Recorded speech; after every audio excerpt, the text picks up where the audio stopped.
Well, joining me now on Rockposer.com is none other than South African guitarist Mr. Dan Patlansky. Welcome. Great to get a chance to talk to you. And I'm guessing it's been a bit of a hectic day so far. Yeah, it's been a bit of a storm, but it's absolutely fantastic to be on your show. Thank you.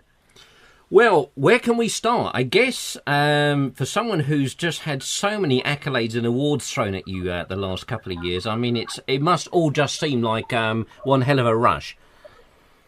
It certainly does. I mean, we only started touring the UK about 2-3 years ago, and it's been, a hell of a ride, and it's been absolutely fantastic so far. No complaints from my side.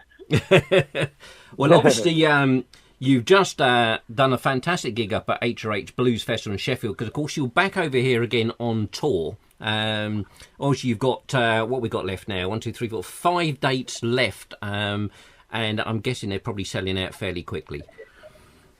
Well, yeah, I mean, it's been a good year since we've been in the UK. We obviously head over to Germany and Holland quick for a whole bunch of dates there, and then we end the tour in the UK, and just can't wait to play again in the UK.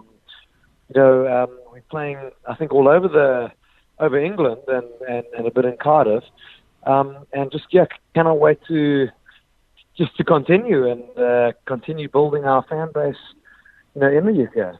Well, look at the dates. Obviously, the next one up for yourself is at the excellent Islington Academy, which is on May the 2nd. Then you're all the way up to Manchester the following day, so a bit of driving for you.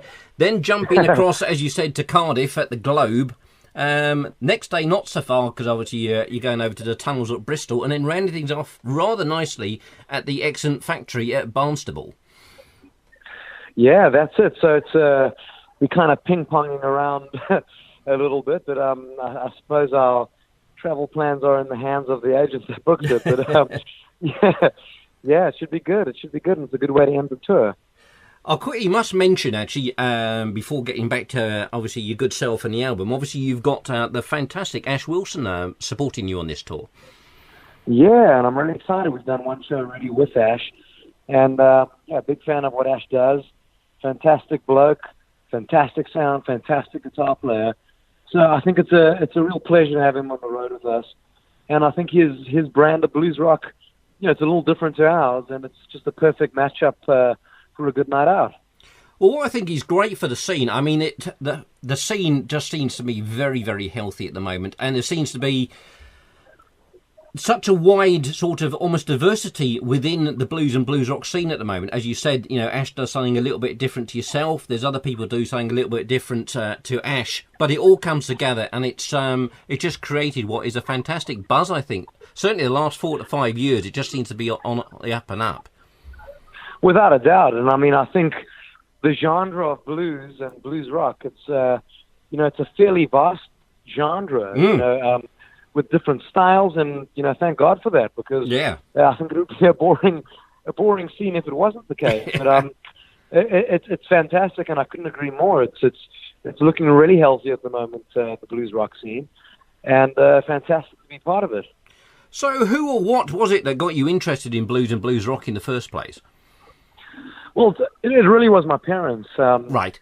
I grew up listening to blues and blues rock and classic rock, and I think roots music in general. From a really young age, through to my teen years. So, when I eventually did pick up a guitar, it seemed to be the most obvious choice of music to play. Well, not the most obvious choice, the most natural choice of music for me to play, because I'd heard it so much. So, it really was through my parents.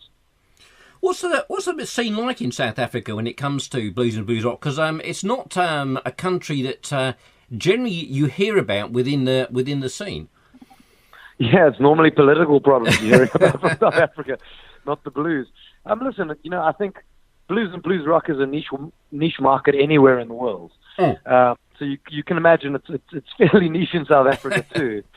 But it's definitely a growing genre, and it definitely seems to be on the upward kind of path at the moment. And I especially said, a lot of younger people are getting into the scene, which is good, and listening to it, which is obviously great news for artists like me. But in the same breath, it's also quite a limited scene in South Africa. It's I think all music in South Africa is fairly limited, when it comes to touring and where you can play and how far you can get. So obviously the UK and Europe's a fantastic platform for what I do, and that's why we're spending a lot of time out in your part of the world.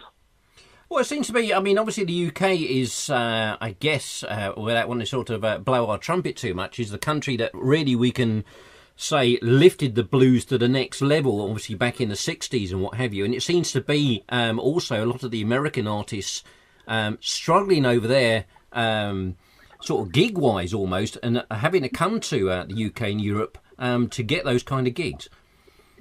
Yeah, it's kind of like the classic Jimi Hendrix story. Exactly. He came to the UK first and kind of made waves here before anywhere else in the world he was known. And, that might still be the case. And, I think the scene here is as healthy as anywhere in the world, if not the healthiest. And it really is a pleasure playing for UK audiences and playing in UK venues. It's, as I said, the last 3 years has really been a fantastic journey.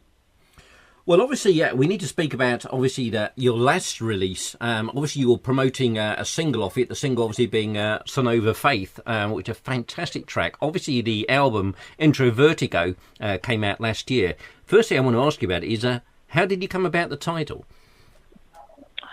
Well, Introverted is a term that I kind of found online. I don't think it's a Oxford Dictionary term, but it's an urban dictionary term. And what Introvertigo is when an introvert spends more than 5 minutes with an extrovert, and the introvert gets a dizzy feeling, right? And that's something I've experienced once or twice in my life, and I thought it would be a very fitting title to the album, because I'm an introvert and I wrote all the songs on the album. So that title kind of really rang true with me.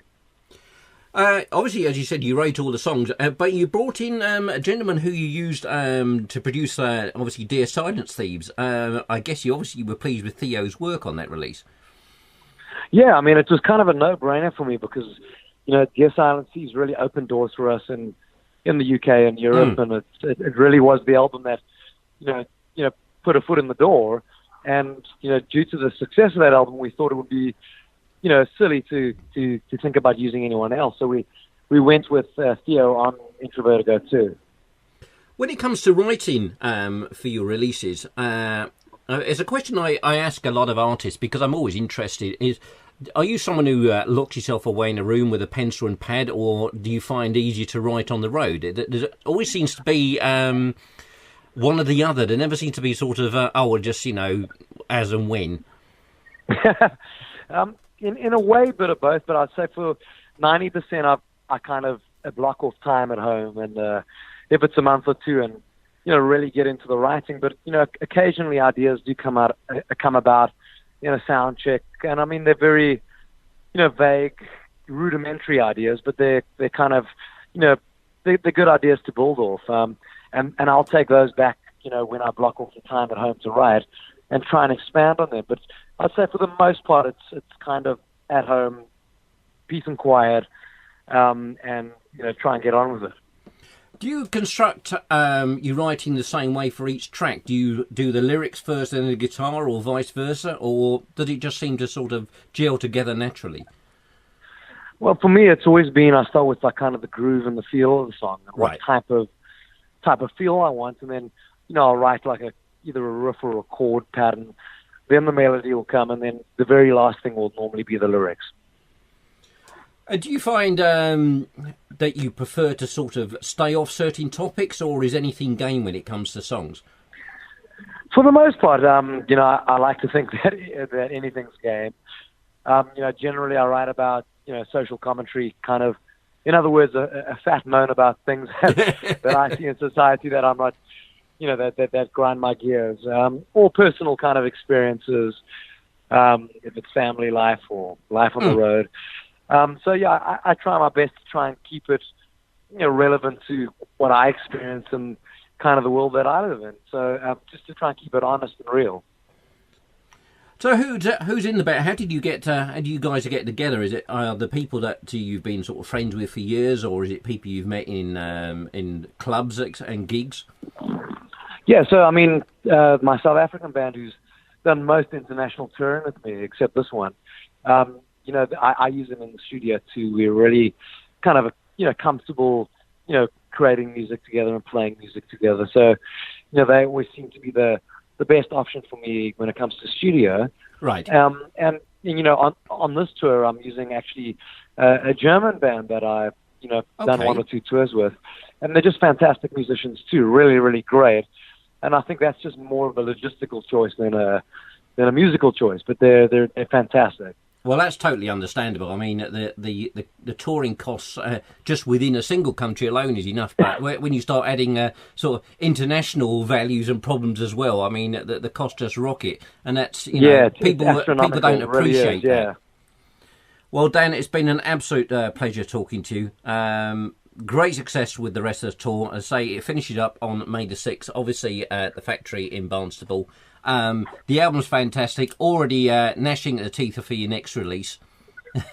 And yeah, man, I also cannot wait to be playing some new songs, to be honest.